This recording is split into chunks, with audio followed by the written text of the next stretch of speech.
You ask Tiger to solve. This deals with linear equations with one unknown. The final result is x equals -1/4. Let's solve it step by step. Group all x terms on the left side of the equation. Subtract 25x from both sides.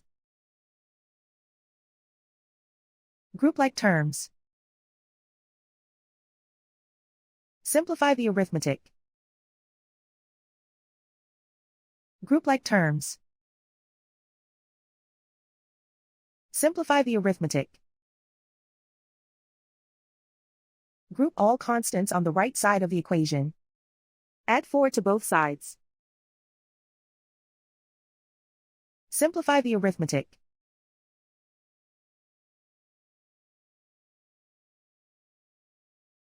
Isolate the x.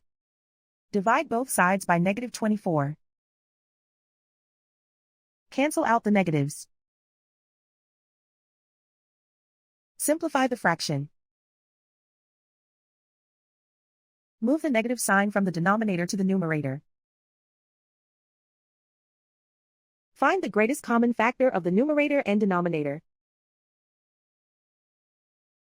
Factor out and cancel the greatest common factor. And so the final result is x equals -1/4.